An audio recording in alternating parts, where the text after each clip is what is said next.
Instagram, Facebook, YouTube, and even LinkedIn. We're all talking about sex. But are we talking about intimacy? Are we talking about emotional and mental health and well-being? And how all of this is so deeply and intrinsically connected? Basically, an intimacy coach that supports people who are experiencing either emotional, physical intimacy issues, problems, questions that people might have around intimacy, and also coaching sessions for people who want to enhance their intimacy issue. We are largely a country culturally that is so reserved or suppressed when it comes to kind of even acknowledging what our sexual needs are, let alone what our psychological issues are. Would you say that that's a struggle that you face, or do you find people easily who are able to come and approach you? See, I don't think it's just India. I think some cultures are more, no, I wouldn't say repressed, but some cultures deal with sexual and physical things in different ways. Yeah. So when someone decides to speak to me, they've already made a decision that they really need to speak to someone and they have to go out. Yeah.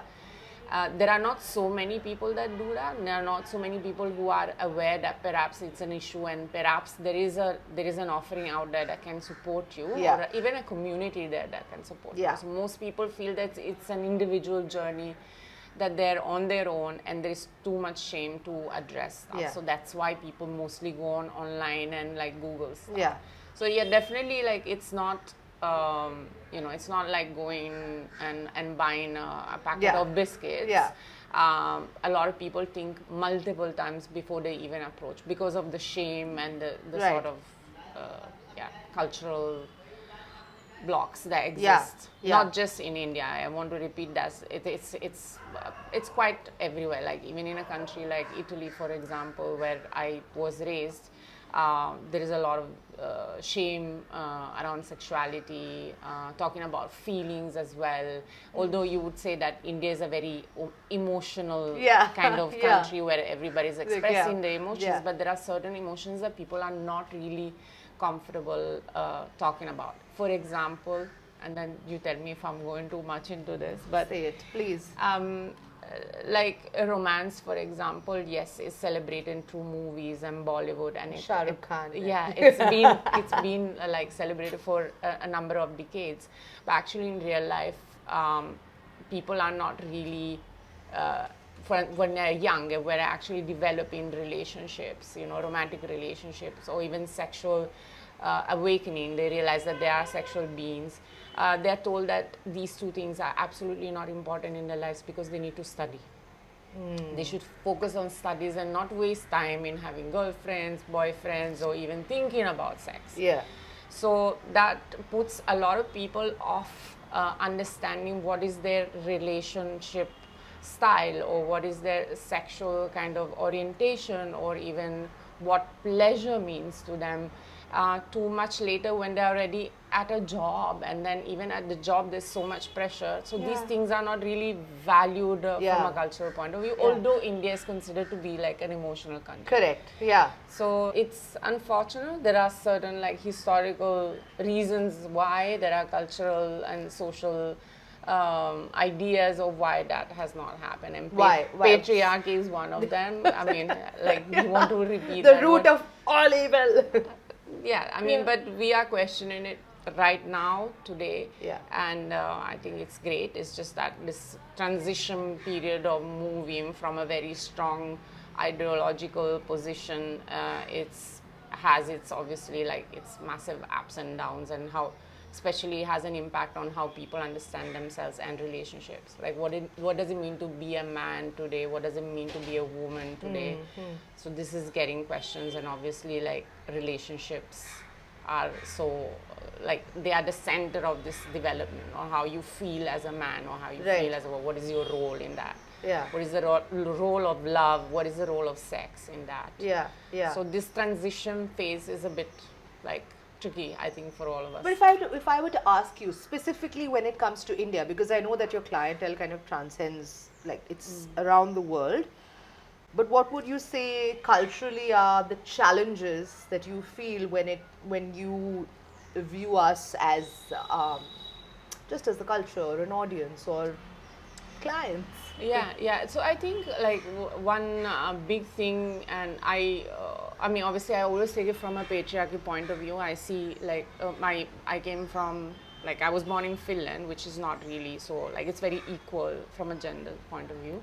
It's more equal, let's say, and then Italy, that's very patriarchal, very religious, very still like a lot of like Catholic values that are Correct. lived. Although you say you're not religious, but they're But, still yeah. inbuilt in the culture. Correct. So I compare a lot Italy and India, and I feel it's this. The difference is in India, it's like, although there is so many scriptures around pleasure, they go far back, definitely. But it's just pleasure, it's not really welcomed. I feel there is also this tradition of renunciation, that has been there for thousands of years. So often what I see is people come and it's like there's so much shame around feeling pleasure. Yeah. Which is like sexual pleasure, forget sexual pleasure, just pleasure in yeah. general. Yeah. Towards your body. Yeah. Like even the fitness industry it's a recent phenomenon in India. Like how much attention do you give to your body as a engine or like as energetic level, because all the traditions are about kind of detaching from emotions or detaching from sensation, and only that makes you like truly awakened or like you've achieved something if you're on like a pedestal. Yeah. Often I get couples where one partner will come and say like, okay, my husband or my wife has taken the spiritual path, like they are very religious, they only do pujas or they only do artis or they only go to the mountains and meditate, or they no have sex satsangs, and therefore I'm not having sex and I don't know what to do. And these are people not in their 70s, which was also a way that Hindu tradition had kind of settled this whole like renunciation or like household divide, right? Okay, now this is your phase of having kids, and then this is your phase for studying, and then later on in life you can renounce the world and go and meditate and chill, peace out. So I think that's like very unique to India, because if I compare it to Italy is all about like enjoying the food, enjoying the wine, very enjoyed physical relationships, or like even flirting, and anyone who travels to Italy basically gets groped, and that's like consensual, it's not consensual, but it just gives you a feel that yes, sexuality is part of life. There's a lot of shame around it, definitely, but even from a religious point, there's a way of like you commit a sin and then you go and confess, like what? And then it's done, so you don't hold on to it and you carry it on the next life, or that impacts your karma and stuff. You just go and confess. So it's a little less than what is here. But having said that, I would say that even both places, like religion, again, it's like it's just used as a tool to be able to like forgive a lot of things that are just not okay, like consent, and like how that doesn't even exist in intimate partner relationships. When you were talking about like the difference between two partners and where they currently are, I think consent would play a big role there, right? There is no clear understanding of consent anywhere in the world. I feel like it's a very new idea that people are trying to put in practice. They have structures on how to explain it, what it actually means. With clients, there's a lot of hand holding. I myself had to train in it because, now are you okay? Because it's not just about touch. Right. It's about also agreeing to things that you say. Is it okay if I talk to you about something? Like, do you have space to listen? So all these conversations now have become like very trendy on Instagram. Like, what does consent mean? It's like a bigger topic. So, but so it's a lot of hand holding and taking people through like what it means to ask for it, and how does it feel to say no also, because women especially, we're just not used to saying no. Yeah. It's always this whole idea that we need to adjust. Yeah. And we need to compromise. I mean, we have been the ones who mostly, and I'm not saying that men don't do this, Yeah. but we've been told that we are the stronger ones. We need to compromise between career, family, and now it's expected everything from us. So we are expected. You're more mature. You're more mature. तुम समझदार हो मतलब. You're more tolerant. You should be this person who's okay with everything because you can take it. Which makes you stronger in a way. Makes you wiser. So it's these like sort of carrots that have been there hanging for you, and then we're like, okay, I want to be stronger. I want to be wiser, and I'm not gonna say no when I actually want to say no.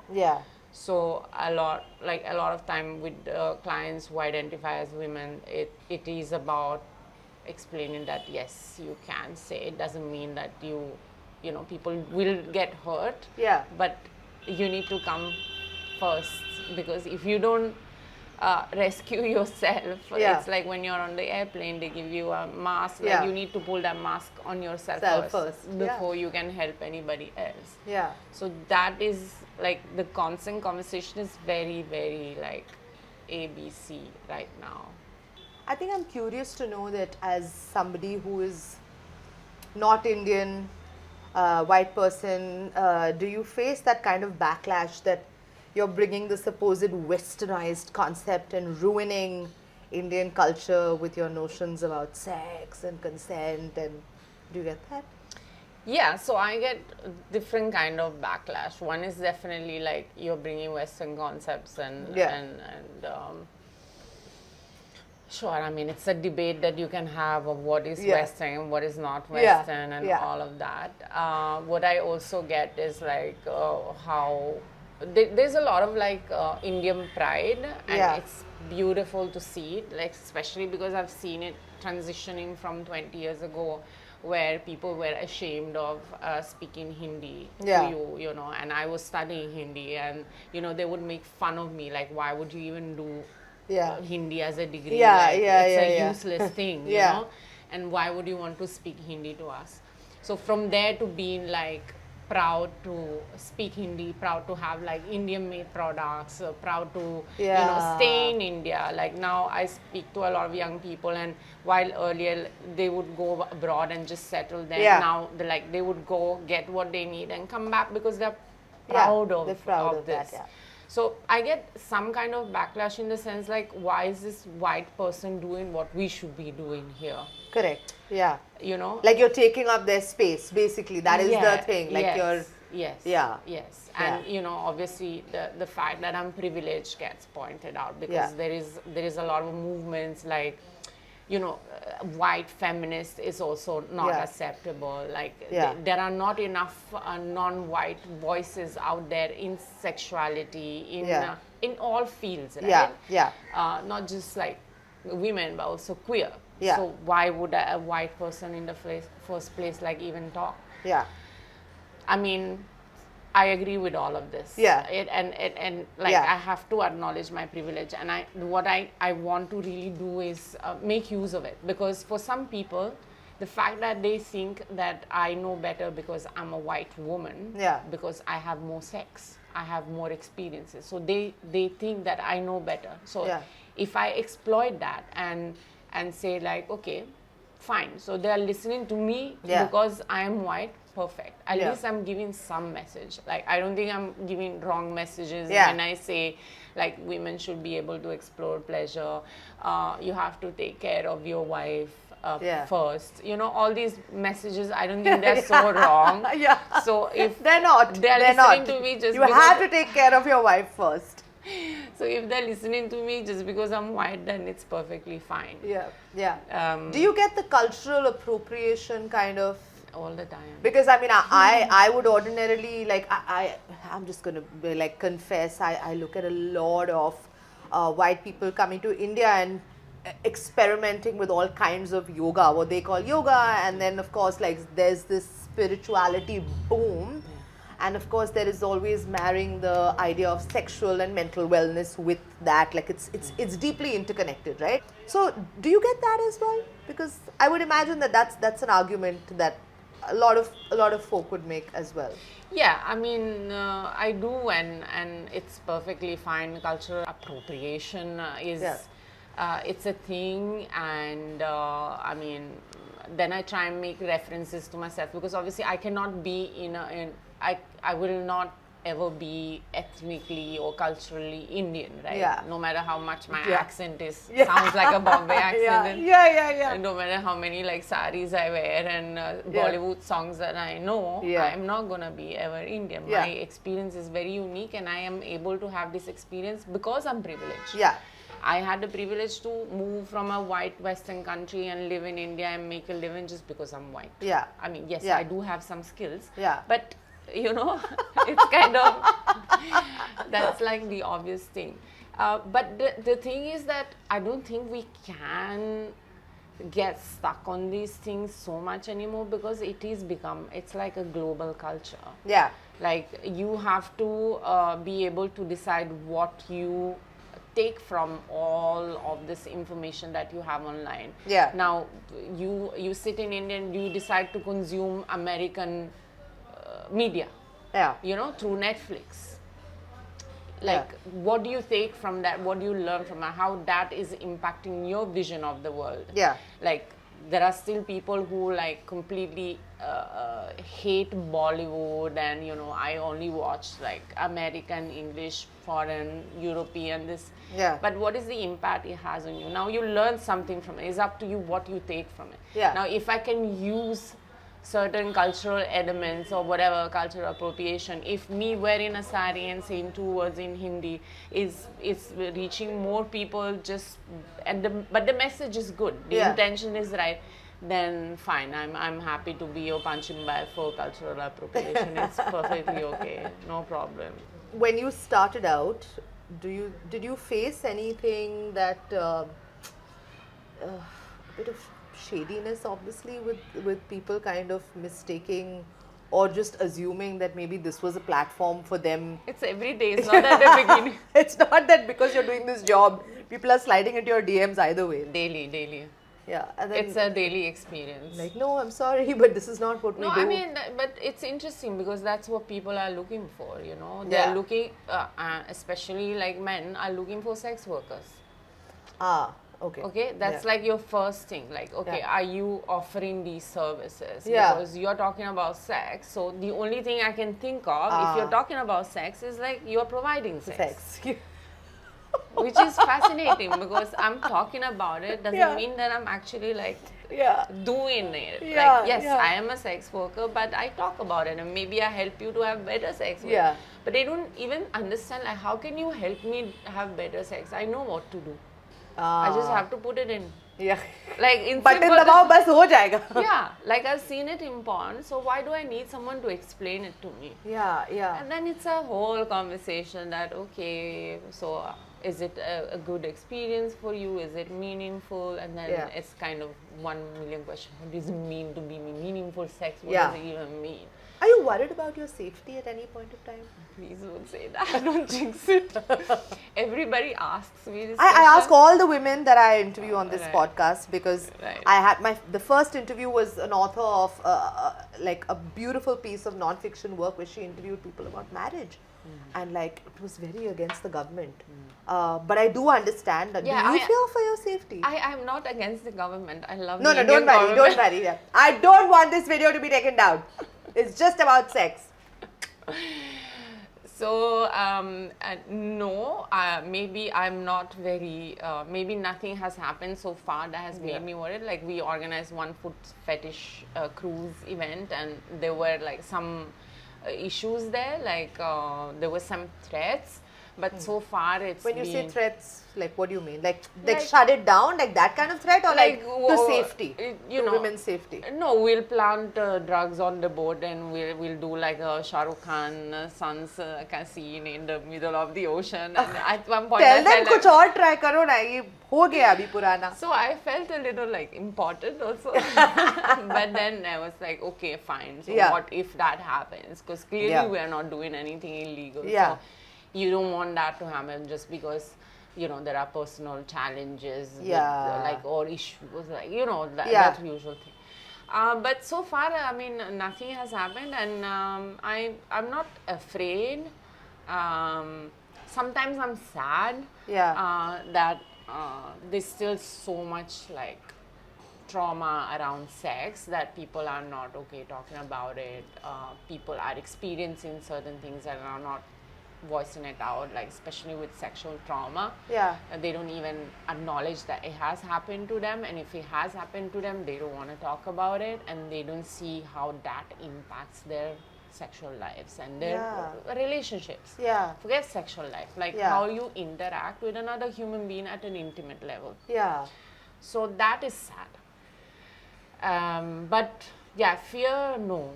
So far, no. Yeah. I'm not scared. And how are you regarded?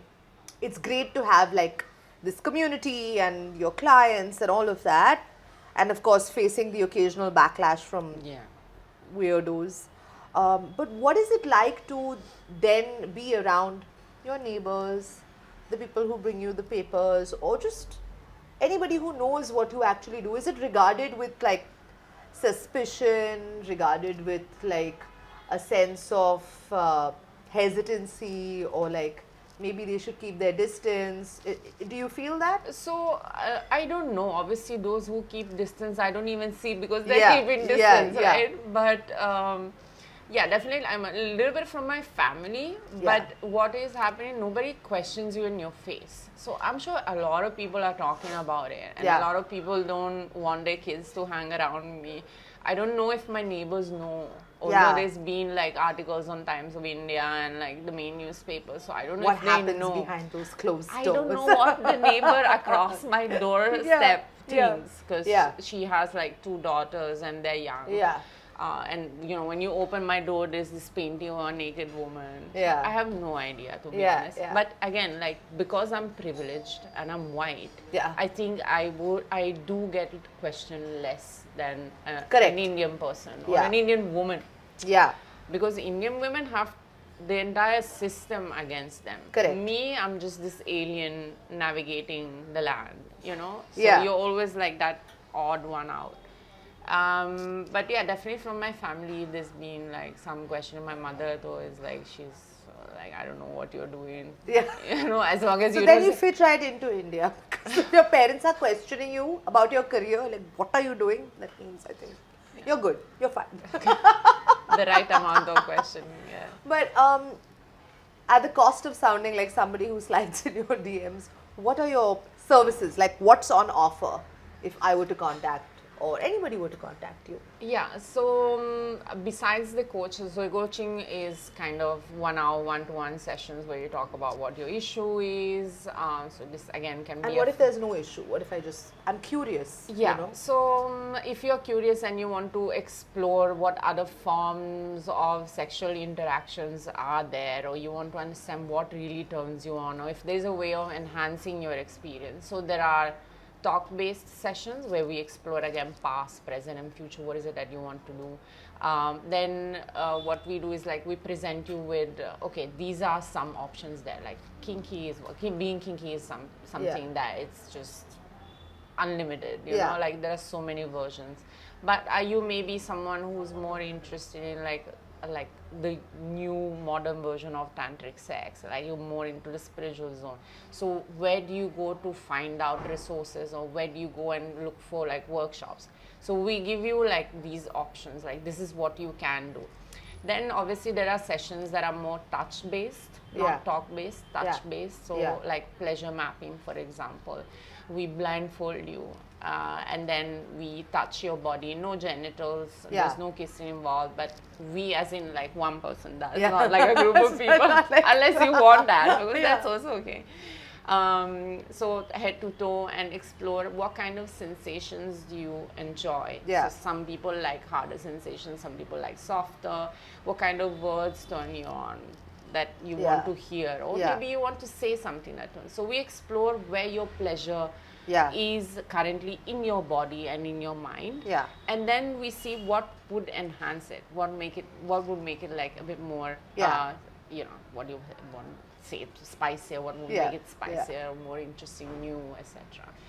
And then like a lot of sessions also are about non-monogamy for couples or individuals who are interested in non-monogamy to identify which one would work, which type of non-monogamy would work best for them. Yeah.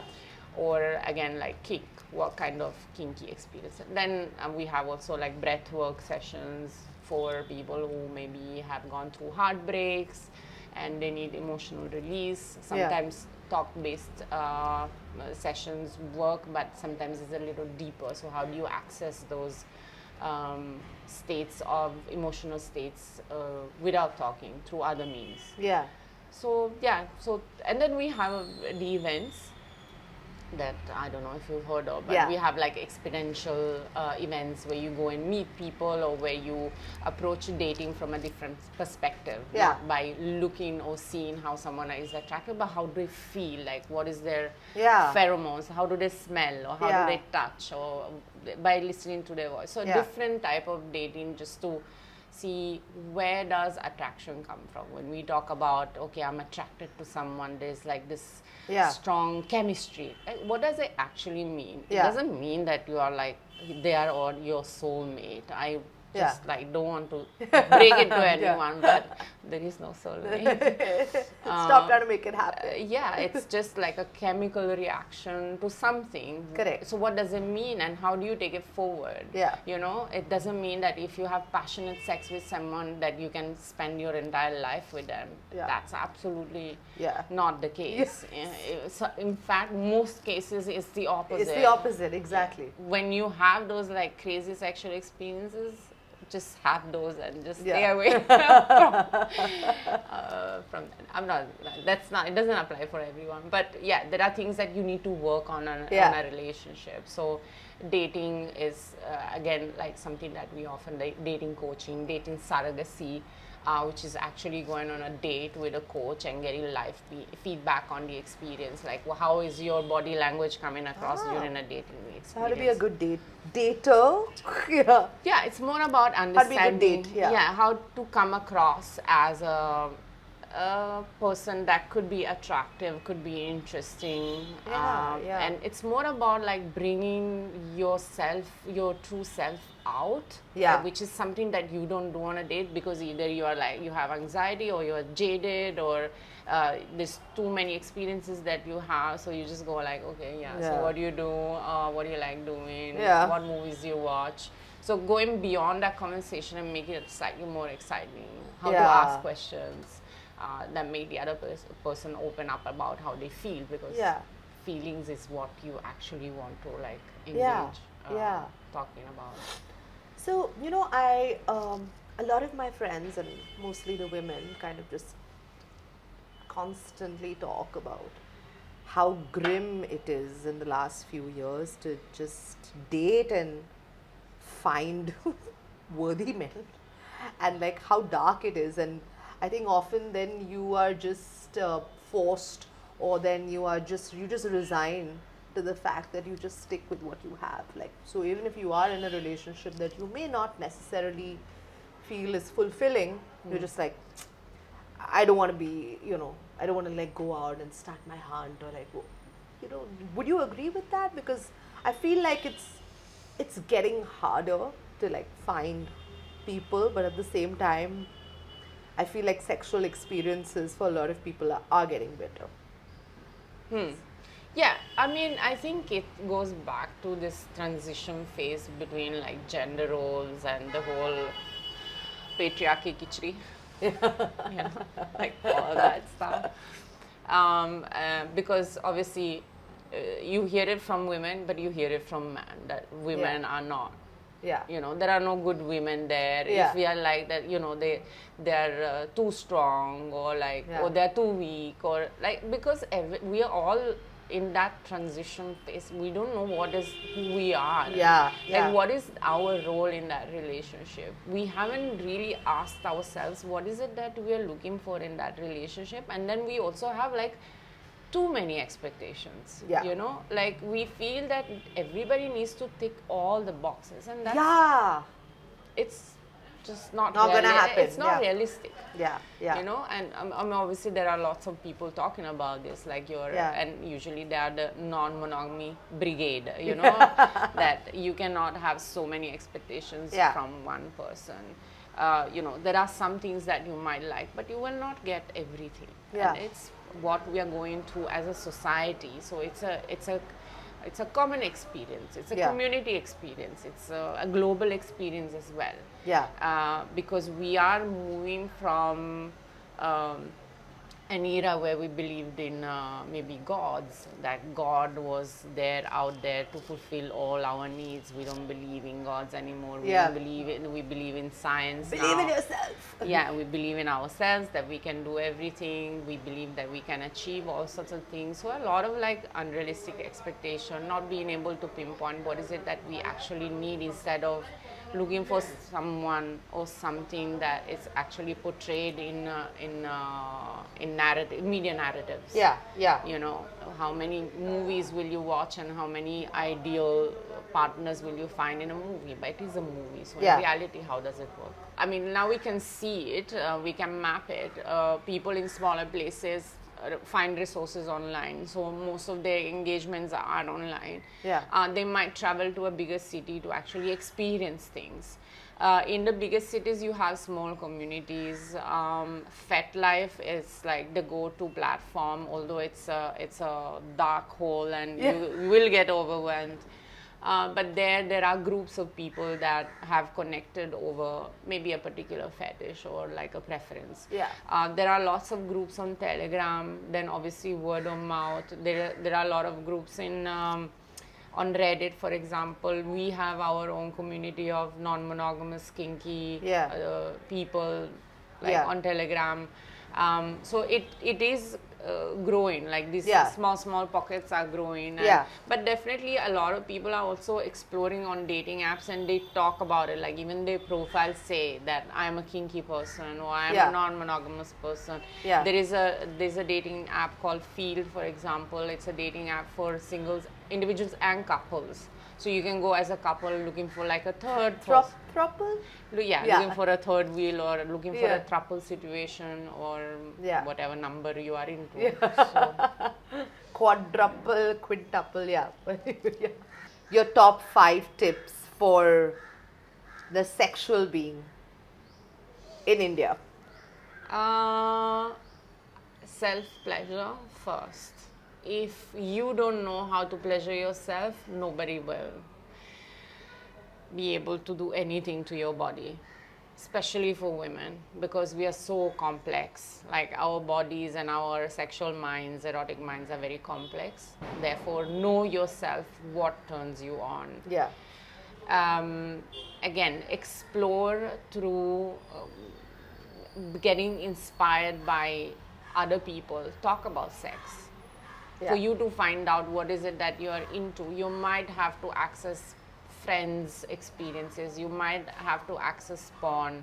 Ideally, you want to access ethical porn. Explore erotica, explore podcasts. See what is it that turns you on. From a visual, like what you see, what you hear, what are the narratives that turn you on. I don't want to say consent 3, that should have been first actually, but once you start engaging with another person, so we are still in the but we are also like, step number 1 is know yourself physically, step number 2 is know yourself you know, psychologically or emotionally, what is it that you want. Third step is you go out there and meet someone. Always ask and have the consent conversation. What is it that you're into? What is it that you're not into at all? What is it that you are open to explore? also ask every time you are about to touch someone, ask, is it okay if I touch you? Is it okay if I kiss you? Is it okay if I hold your hand? Yeah. So consent needs to be like really tough. Number 4, have go through, see the sexual experience as something like giving and receiving. So sometimes we both want to do everything together and then it becomes very confusing. Yeah. So spend some time on your body and then spend the rest of the time on your partner's body, or whatever number of partners. Yeah. So you don't have to do things together, and then check in with them. What is the feedback? So you do 40 minutes, you give me pleasure, 40 minutes I give you pleasure. Yeah. The way you want. So you have to be able to also tell how you want it. Yeah. Yeah. That's why like step number 1 and 2 are very important. Okay.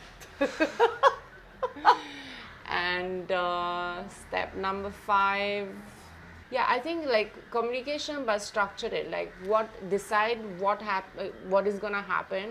Yeah. Then while you're at it, just communicate and say what is not okay and what is not. And then after that, do a full feedback, because some people might not be okay during the time that you're engaged physically with someone to say, this is not working for me, but they might be able later on that this didn't work for me. Yeah. So it's good to ask, was there anything that didn't work for you? Not just after that when it's happened, but also like maybe a day after or a week after, because especially for us women, at times we don't even realize that we are doing things we don't want to. Yeah. Yeah. It hits you like a week later that actually I shouldn't have done. Yeah, exactly. I had those signals, but I just went along because out of like performance pressure, peer pressure, whatever. Yeah. But when that hits you, don't blame yourself, because it don't happens. stew in it. Yeah. Yeah, go and like address it, speak to the person. Actually, that day when we met, I didn't feel it was right. Yeah. It would have been nice if we did X, Y, Z, and then you carry on. So like structure the conversation based on like active feedback. Okay. Okay. Thank you.